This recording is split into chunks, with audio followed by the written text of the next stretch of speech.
All right, welcome in everybody. It is a great Saturday where we got not a full slate of games, but four standalone games starting off at noon. So you got to get some housework done, some busy work done until then. Give Sam time to recover. But this is College Gamebreakers featuring the Dumb Brain. We're breaking down the Sweet 16 slate today and tomorrow games because we both got shit going on tomorrow morning and no one wants a Sunday morning stream. Sam, how you doing? I'm hurting, dog. Don't ask me if I'm all right. Hell no. Yeah, the little wild last night out at the bars got broke out 21-year-old version of Sam and started getting into Vegas bombs. So hurting a little bit this morning, but 72 and sunny here in Indy. Can't complain. Got a full slate of games today. Or it feels like a full slate just because you got some from 2 to midnight. I'll be locked in.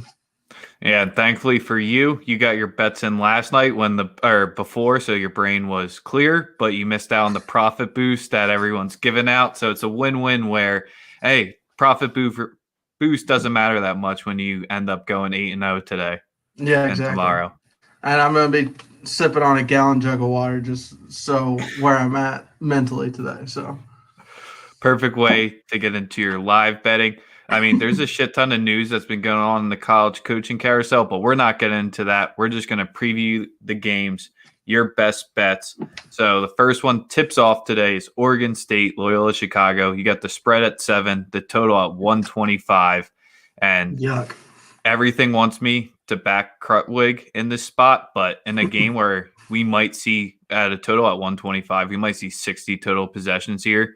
And back to Oregon State the past two games, where in the first one against Tennessee, they won the slow-paced game against Okie State. They won an up-tempo game, but there was a decent amount of fouls at the end, so maybe it wasn't that much up-tempo. But the +7 is very tempting, and with the under placed at 125. Yeah, I can't physically bring myself today to take an under 125 to start the day. That just seems like the worst way possible to start it. But Oregon State feels like the right play. I don't know if I'm just a loyal Chicago hater. I don't know if it's Oregon State making me money in the last couple weeks from the Pac-12 tournament to the first round against Tennessee. I did fade them last week, but I don't think I can fade any Pac-12 teams unless it's UCLA. I think that's the only Pac-12 team I can fade in the Sweet 16 right now. How much Sister Jean bias is playing into this one? Well, I mean, there's probably a little bit, but it's not like, I don't know. I'm going all underdogs today pretty much, except for in the second game. It just feels like one of those days where everything's going to be close. So I'd rather be getting points and cheer for the underdog than cheering for blowouts, because most of them are pretty big spreads. So that's just how I'm going at it today. With the Beavs, they should definitely be able to defend beyond the 3, but it's kind of just going to be more, is their offense going to show up? Because they suck at the 2-point converting in the 2s, just because Ethan Thompson is more of an outside player and a distributor, but they're not going to get anything on the inside, especially with Crut defending that center there. So that's where they're going to have to rely on their 3s, and that's where the +7 with the minimal possessions, this could either be a 60-46 game or like a 65-60, where if you really want to lay Loyola, you just got to hope that they start slow, because the 7 is, I think, just with fouling territory. Yes, they could win by double digits. They just took down Illinois, which is one of the top teams here. So I just think everyone's all over Loyola Chicago. So I do think the Beavers keep it close. I'll probably try to play this one live. It's the one of the few games I don't have a pregame play because I'll be driving through half of it. But just with the slow tempo, I'm not running to back and under 125. Let's just see if the Beavs can roll, because everyone and the books would love if Loyola Chicago got spanked today, because I think that's probably one of their biggest liabilities right now, other than Gonzaga. Yeah. All right, so a game that might mimic it extremely as well. I think this game has 65-70 total possessions in this one, and that's Nova versus Baylor. You got another 7.5 spread here. You got the over-under at 142. And I just think this is Nova's time to phase out, and it's probably going to be pretty ugly. Against Winthrop, they kind of had the competition, but that team wasn't ready for it. Then you pull up against a North Texas team that won 4 games in 4 days in their Conference USA, make it there, get past Purdue, and I think that just says more on Purdue than what North Texas did in that game. And now with Baylor, oh boy. You got Vital, who's just going to body JRE. You got Chris Arch, who's probably just going to get destroyed in the backcourt. I'll be surprised if Baylor doesn't press for the entire game here. And that's where Nova, they're 0.0%. I don't think they ever attempt a fast break in this game. Even if it is a 2-on-1, they'll probably slow it up and take a 3 just because I don't think they're going to be hitting the boards very often other than sending their center, Robinson Earl, in. This is just, I think, it's going to be an outclass. I'm playing the Villanova team total under 31 in the first half. I got that at minus 105. And the reason why I like that play is because I think Nova's going to set the tempo from the start. I think we see like a 30 to 25 to 20 first half. And that's just where Nova, they're going to rely on their threes. Baylor can defend that 3 pretty well. I just think this is going to be a pure outclass. Yeah, the only play I have on it is Baylor minus 3.5 in the first half. I might kind of see where my eyeballs are taking me after a couple minutes and live bet if I can still get it around the 7.5, between 7.5, 10 if Baylor's really laying it on them early. Mm-hmm. I just Nova, they probably, like you've mentioned it, they probably had the easiest road to the Sweet 16 thus far, and Baylor's kind of started to look like the Baylor before the long COVID pause a little bit more. So I think getting a week to prepare or half a week to prepare, some longer time, and get Baylor some rest, and Nova without their best player, I don't see how it remains close. I think we're headed for a grudge match in the championship, Baylor and Gonzaga, and I don't see anybody taking them out. Yeah, especially with Nova here, they play at the 321st pace. They're going to go ultra slow. They're the best team in not turning over the ball, so that's where at first I wanted to target the Baylor team total over in this game. But then once I broke it down more and saw how Nova doesn't like to turn it over, so even if Baylor does press, that's just going to have them start with the ball and start running their sets with 22 seconds left rather than with the full shot clock. Baylor somehow is still the best team shooting threes at 41.5%. Nova's at 36%. And Baylor only lets teams shoot 33%. So that's kind of where in the first half, I'm just so nervous to play a full game over because of the fouling at the end. And in the first half, I feel a little bit more true that the 31 is just way too high of a number for Villanova without playing with a point guard, especially,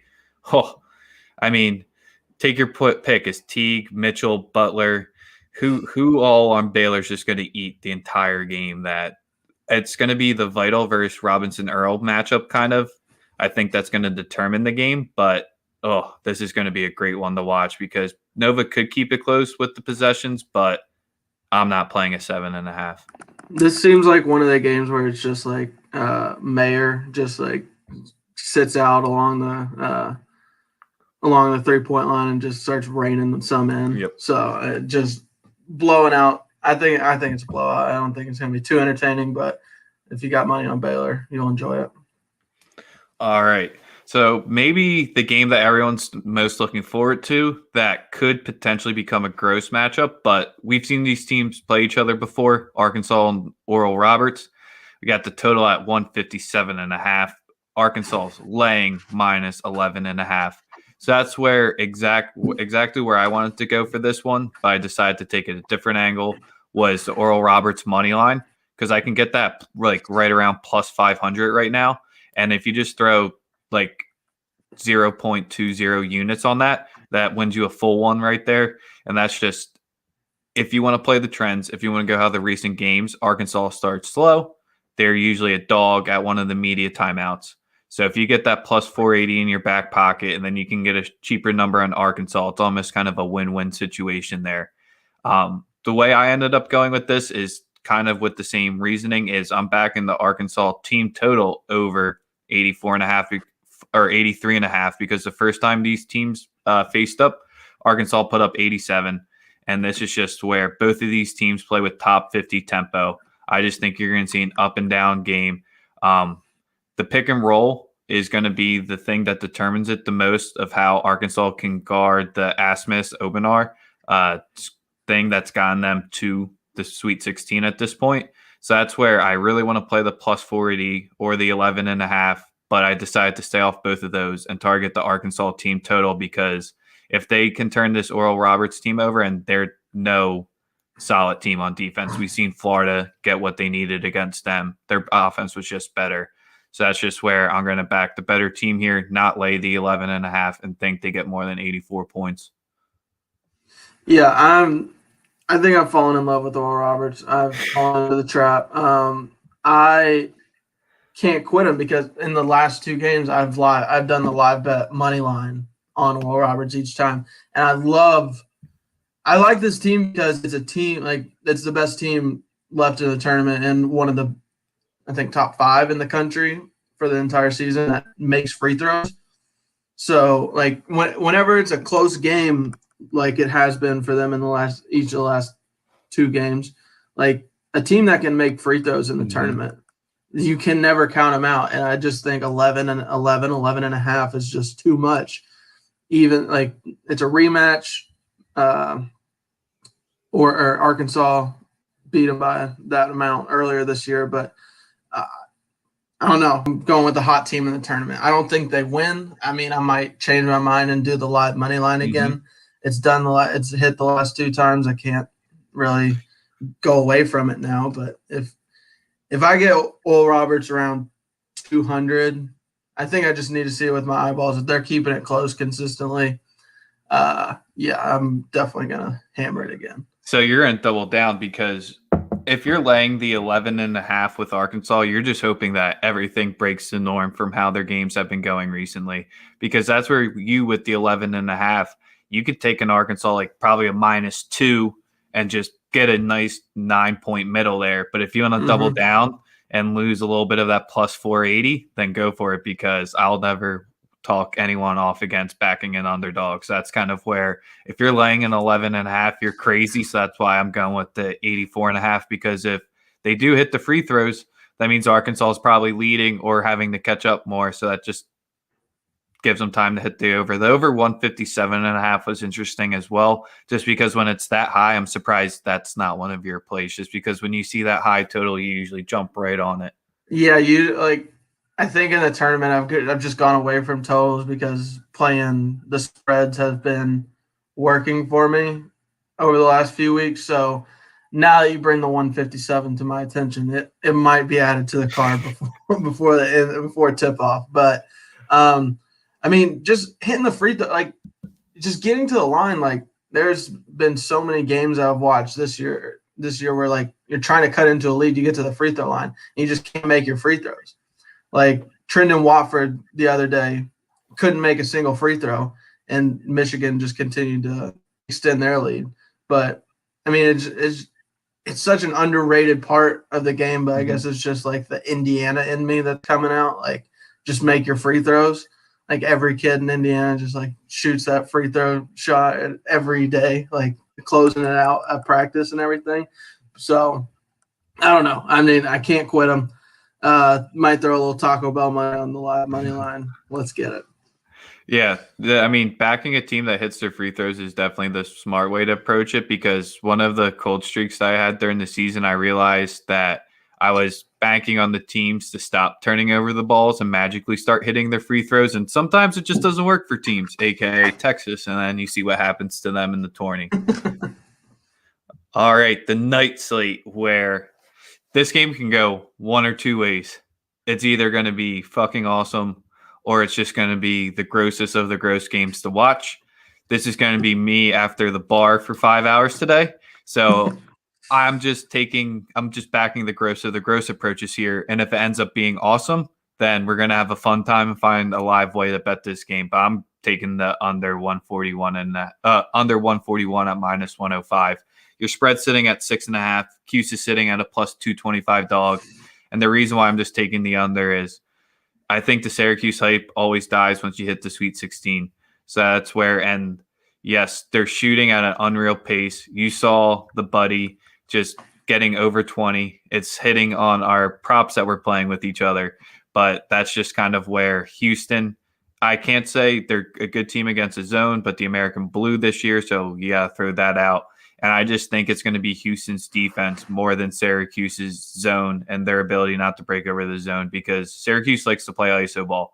And if Houston can get up and get into Girard and let Buddy get his 25, if they keep Girard under 10 and force him to get over 5 turnovers here, that's where Houston's probably going to route this game and cover this 6.5. I just think Syracuse finally struggles to score here. Houston, they play at a decent tempo, but they're not going to try to run it up and down the whole time, especially giving Syracuse more threes to chuck up. So that's why I'm going to take the under 141. If threes rain and I'm just having a miserable time, that means I'm having a fun time at the bar because it's a good game to watch. Yeah, I think I've just succumbed to the zone at this point. And I'm biting. It feels like a stinky line. I don't know if it is or not, but just this is a sucker bet. Syracuse 6.5. It's my bet that I'm most confident in today, other than or probably tied with Buddy Boeheim over 21.5 prop, because I got that at plus money. I don't know how do you go against that at this point with how he's been shooting and how the team's been playing? It's going to be 3 teams today are going to try to completely limit the number of possessions that they have, because Houston's not going to want to get in an up and down game. But I think Buddy's still going to get his regardless, just because when you're hot, you're hot. And yeah, I don't want to take that, be contrarian and take that under. The 6.5 is a good way, because you've seen Cuse get off to a lead in every game so far as well. So that's where that would make you feel more reassuring. You'll probably get Houston money line as a dog. I know you don't like the middle, because you're just going to be doubling down on Cuse and Oral Bobby today. Well,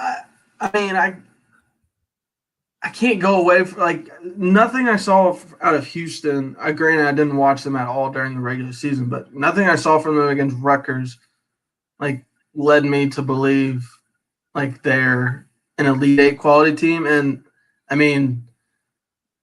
Syracuse has taken it to 2 very good teams so far and haven't been able to figure out the zone. So I think with how hot they've been, even if there is a little regression with the shot making, Syracuse is still going to defend. And this is the dumb brain, so I haven't looked into Houston's shooting percentages or anything from the year.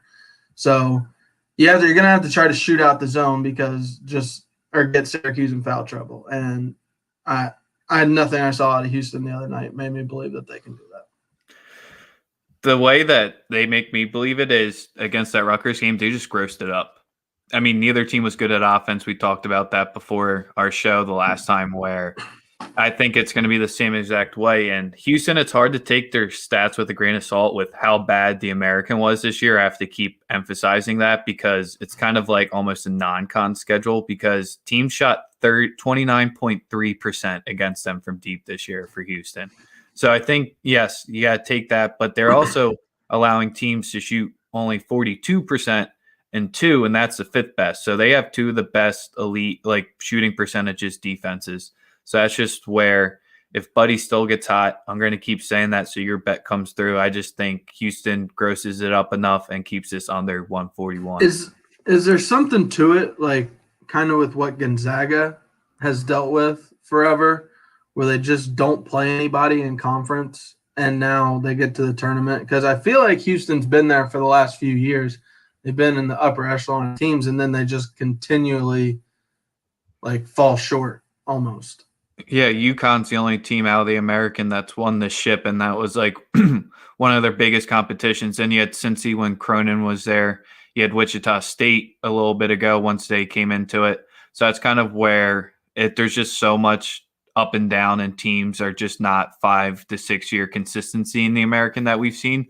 So that's kind of where I guess it's your best comp to Gonzaga, where Houston usually trends in the top 10 for the whole season. Everyone just never watches it because Are you dying to watch a Houston East Carolina game? I am, but most of the public isn't.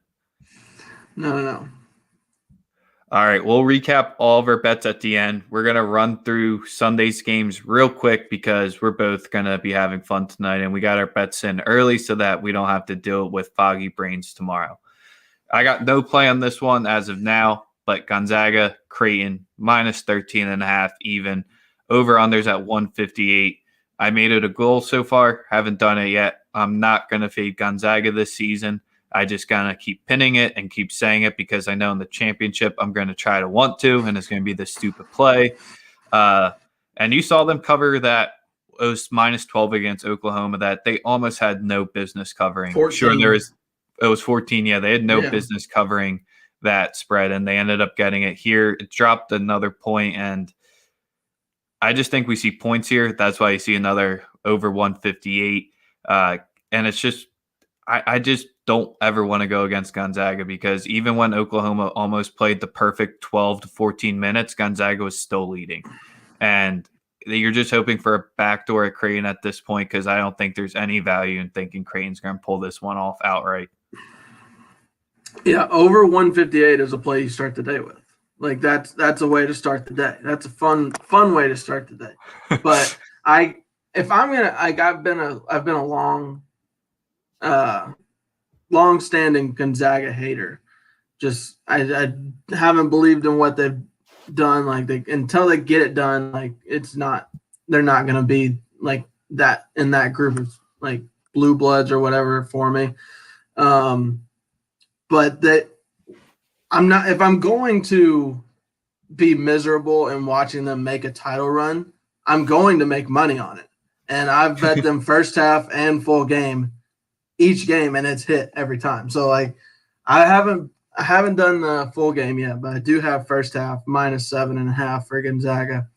And now I'm probably going to add over 158 because that's just a fun way to start the day. Well, Joey B found the funner way to start the day. That's better. I don't know. I think he's really twisting my arm on this one. Right after the stream, before I get driving, I'm going to be looking into Gonzaga because that's a game that I definitely want to get a play on, and you guys just might have talked me into the total here. Mm-hmm. All right, Sam. Try to keep the sour grapes at a minimum for this one for Florida State versus Michigan. You got over 143. You got +2 for Florida State. You can maybe find 2.5 at some books that opened at 3, so it's dropped a full point. You got +120 for Florida State in the money line.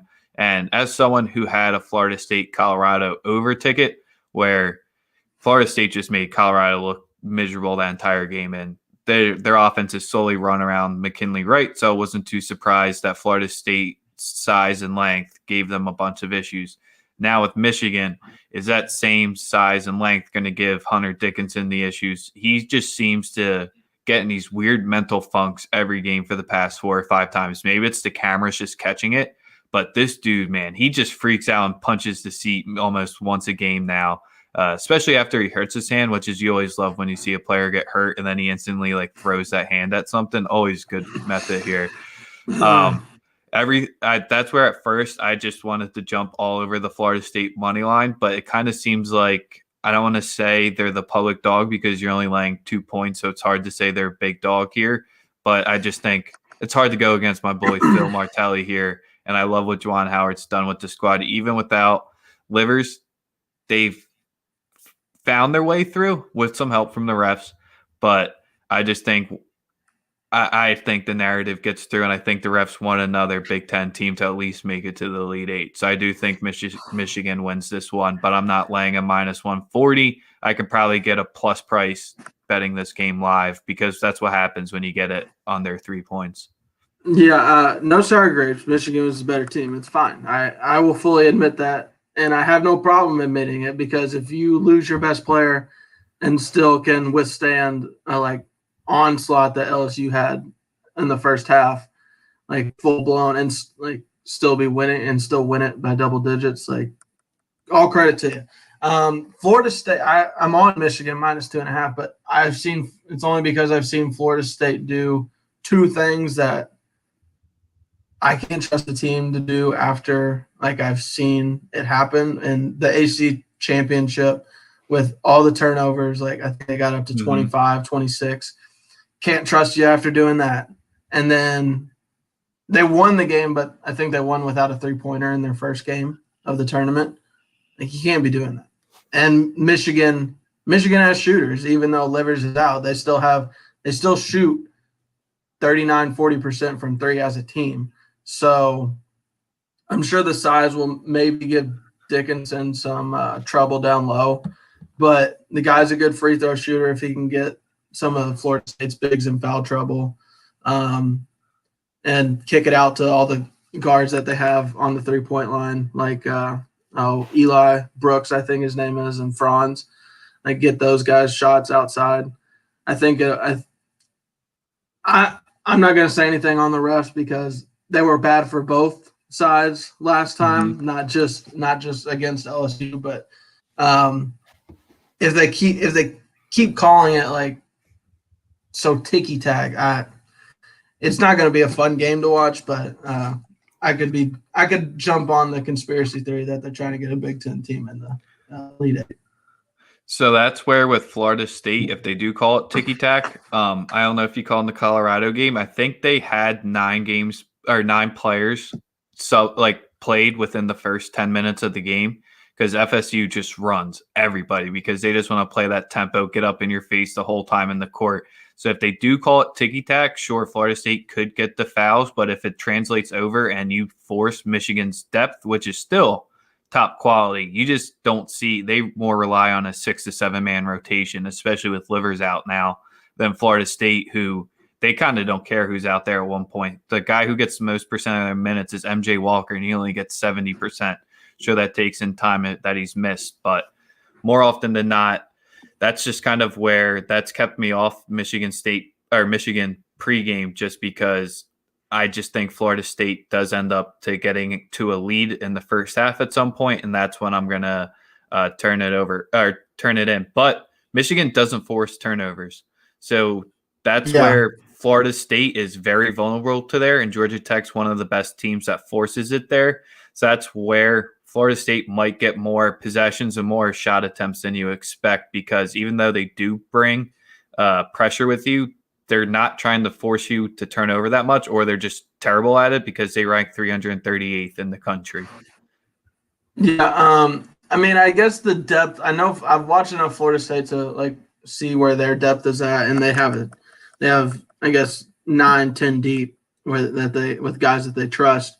Michigan, I haven't watched as much, but I also didn't get to since I was at the game, I didn't get to watch it like I normally could and pay attention to who's in and who's out and so.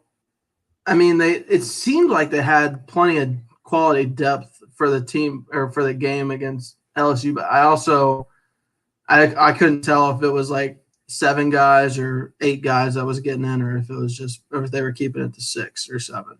Yep. And the last thing on this game, because I think it's one of the most interesting matchups, because I love the games that are lined at 3 or less, just because you're going to get high quality there. Both teams are top 10 in 2-point defense percentages, and they're both 11th and 12th respectively in 3-point shooting offense, and both rank outside the top 100 in 3 points.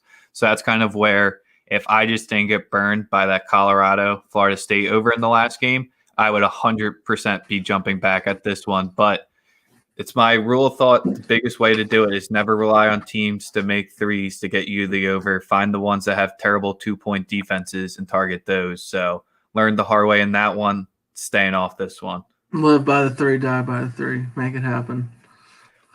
Man, those totals when the threes just aren't falling and the teams are combined 4 for 18 in the first half, and it's 20-15 with 5 minutes left. There's no worse feeling.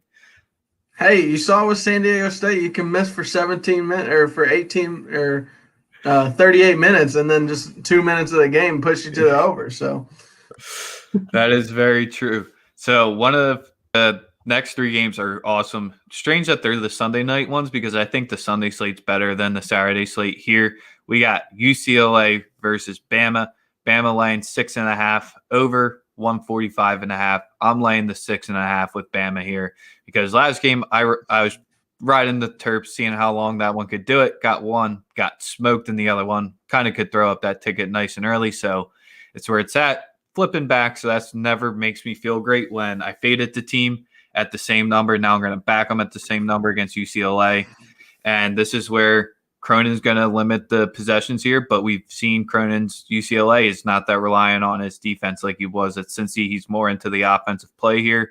And sure, if UCLA, they can defend the three, but this is where I just went against saying I don't want to back the over. I'm laying the points here because after watching, I could be recency bias, but after watching just how Bama's been performing in this tournament, even though the Iona game was a little sketchy, it's just hard to get up for the 15 Iona. They got up for the Terps. I think they're going to get up here easily for UCLA.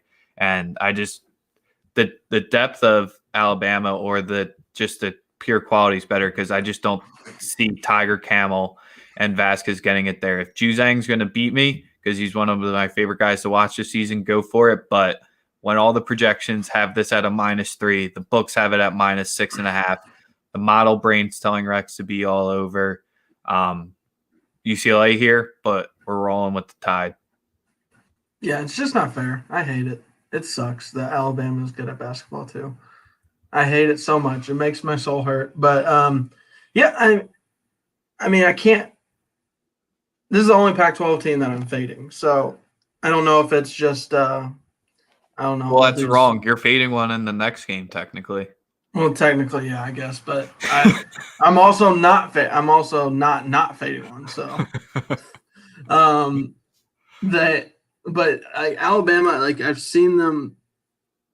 I've personally been affected by or like traumatized by their ability to rein in threes. So I mean I didn't get to watch the last game, so I don't know how they shot from outside. If you know off the top of your head, they reined it in. 16 for 33. They were 13 for 25 at one point. Okay, so yeah, I feel like there was a stretch there where they just weren't hitting, and then now feels like the time, and they're doing it at the exact right time where they just start bludgeoning teams with the three. Because if like Quinterly and Shackelford are always gonna those guys are gonna be good. Jones is gonna be good, but if Petty gets going, because Petty's like one of the streakiest shooters in the country, and dude can go for 35 or 4 points. Like shoot. Yeah, I understand. And you got to keep putting up the shots because they're going to fall. Like just look at the LSU game where he had 30 points in the first 5 minutes. So, but yeah, I can't go against Alabama. They're the better team in my opinion, and I just don't like the guy's look from UCLA. He rubs me the wrong way. So this is where I said Villanova had probably the easiest path. UCLA's up there. Sure, they had the playing game, so if you want to call state there, go for it. But if we're just going to count the first 64, getting BYU is probably one of the bigger frauds that made it, and then getting Abilene Christian, where Texas, if they just shot 30% for the fucking game, they would have beaten Abilene Christian. So that's kind of where UCLA probably did have the easiest path. And they're due to let up some threes because in the past 3 games, they've held teams under 10, and they don't have long, successful runs where every time they've, outside of non-con, because non-con play, you don't take that, but within the Pac-12, every time after they put a run of 2 or 3 games of allowing less than 7 threes, you see them pop for 10, 13, 15, and this isn't the team that you want to have the time where your defense finally starts to slip up from deep. And UCLA, they allow teams to shoot 35%, so they're pretty solid. And UCLA relies on the 3, and Bama, I mean, for some reason, this defense makes teams shoot 29% from deep. And it's a complete style contrast where UCLA is one of the slowest teams, Bama's top 10. So this is where if UCLA has the shorter possessions and gets it to 64 for the total game, my 6.5 with Bama, I'm feeling a little less confident about, but with just the threes and their ability to put up 12 points in 30 seconds, I got to roll with the Tide here. Yeah, the slower possessions thing make me worried about the spread a little bit, but like we've seen them enough like in the last couple of weeks, even where they have the ability to just win the like grind it out type games. So, I mean, I would maybe look at live because even if you could get Alabama at a dog, like if UCLA starts Get them at hot minus early, two. Get Bam at yeah, -2. Yeah, that's the best exactly. number I think you could try to target in this game live if you're not playing it pregame. Hmm. All right, so the nightcap feels just right that Sunday night, probably 10 o'clock tip, even later since it's all in the same stadium that will get Pac-12 after dark. NCAA actually did something right for once. But right before we get into this one, Sam, Joey B's definitely hitting you up with this question, not me. What's getting your main TV? The Beavers versus Loyola or Slovakia versus Malta for the European World Cup qualifiers? You will not see soccer on my TV unless it is before noon on a weekend day, or it's the World Cup. So it will absolutely be basketball. Let's not overthink it, Joey. This is the dumb brain. We're not here for soccer. We're here for hoops and football. Hey, pays the same money. But let's get into Pac-12 after dark That's on fair. Sunday night, where we got Oregon, USC, -2 for USC, 138's the total. They only played once this season. They would have played a second time in the conference tourney if they both would have made it, but both of them obviously didn't. They both didn't make it to the championship game. So that's where. How's Oregon dogs after what they just did to Iowa?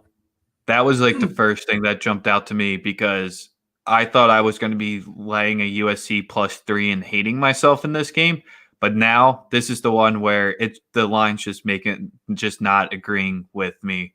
And the total at 138, that's just also not agreeing with me. So this is kind of where I'm going to see where I am Sunday night, see how I'm feeling, and wait to play this game later. Because of all the games for the Sweet 16, this is the one I have the least confidence, the least feeling, just because USC won by 14 the last time they played, and Oregon is putting up more than 1 point per possession. They just were unreal against Iowa. USC is just not going to let them do what they did to Iowa, I think, just because they have the Mobleys, and those two are just so fun to watch.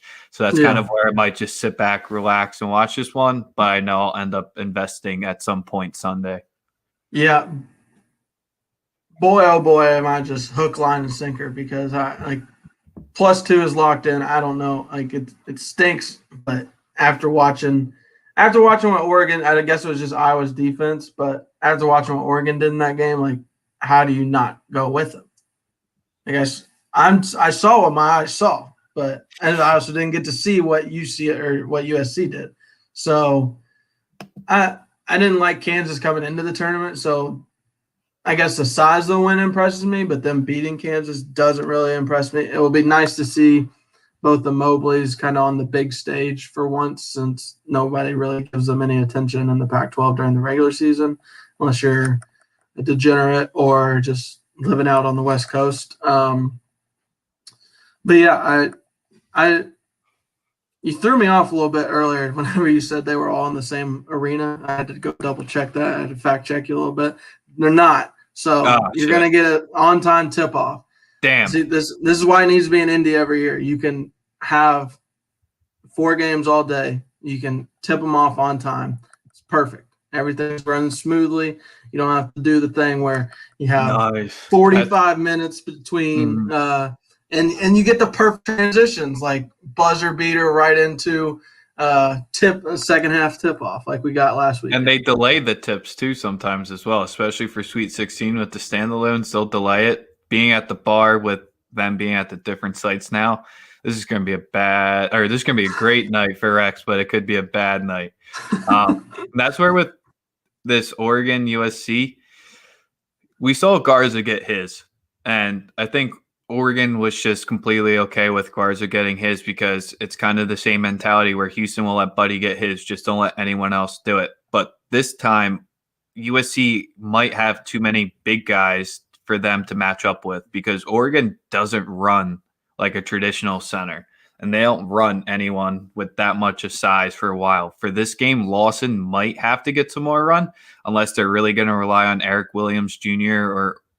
or Umawari to D up Mobley both, because when both Mobleys are out there at the same time, Oregon has to be in a zone. So that's kind of just where no strong feel, just a pass as of right now. We'll see how we're feeling tomorrow. Follow me on Twitter under my head to see what I end up locking in, and might fade that one. Oregon +2, lock it in. All right, so let's wrap up our bets for here. Sam, what do you got for us? Rattle them off, and then I'll rattle mine off. All right, for today, I have Oregon State +7, Baylor -3.5 first half, Oral Roberts +11.5, probably going to hit live money line at some point, double down. Just seeing what the eyeballs tell me. Syracuse +6.5, Buddy Boeheim over 21.5 at plus money total points. And then to steal a little shtick from Barstool Big Cat, the can't lose teaser. A little sweetheart teaser for basketball. Baylor -0.5 point, Oregon State +14, Syracuse +13.5, Oral Roberts +18.5. How does it lose? I don't know, man. I just completely ignore when people put teasers out there. So I got 5 of them for you locked in. Might try to get more in there. In my defense, that was very drunk Sam at the bar last night making the teaser. Hey, that's why I can't lose. You get the clear sight of mind right there. Yeah, you got exactly. got all the distractions out. Post Vegas bomb clarity. Yep. So I'm going to be skipping off of the Loyola Oregon State pregame. Might jump in something live. First play is going to be a Nova team total under 31 for the first half. Follow me on Twitter for a second half play there. Then I'm going to jump into the Arkansas team total over 84.5 at even. Third play I'm going to jump into is the total in the Syracuse-Houston at under 140.5 at -105. Joey B got to me. Sam, you got to me. We got the first half over in Creighton versus Gonzaga at 75.5 at -105. No better way to start your Sunday. And then the last play of Sunday as of right now is Bama -6.5 at -105. Definitely look to play that one at a shorter number if available live. Yeah. Let's go win some money. Let's win some money. Let's see a nice Baylor dub today. Hopefully they cover the first half for you there, because I like how we're both fading Nova in a different way in that first half. Not planned, ended up playing out pretty well there. Let's do it. So make sure you check us out at thebreakdownsports.com. You can follow us on Twitter at BRKDWN_sports. You can listen to me and Sam talk more on The Break Room. It's our podcast that we just bar talk for your general sports. Last time we ripped into Tim Peel, talked a little bit too much Tigers talk for Sam, but he wasn't loving it because it wasn't always extremely positive there. What else do we got? We got some UFC fights, so definitely make sure you check out our Moose Dogs pod, because they have that along with JD, one of our other analysts. He'll probably be tweeting out his UFC picks for tonight. There's a lot of things. One more thing, we got Florida Derby picks. If you're down a little bit from college basketball, need some ponies to bet on in the games, Jake Becker's got you covered throughout the day. He's got I think a pick for every race up until the Florida Derby runs tonight. So get you some ponies picks in between basketball. Oh, yeah, the ponies is always something that is always calling my name. It's a lot of fun. And Jake, yeah, he's very solid with it. Gives you some nice write-ups. They'll reply to you on Twitter. Yeah, there's so many things we can plug, but I think that's good enough for this episode. Follow us under our heads. Sam, you got any signing off words? Let's go win some money. Yeah, it's a great day to have a great day. Let's go.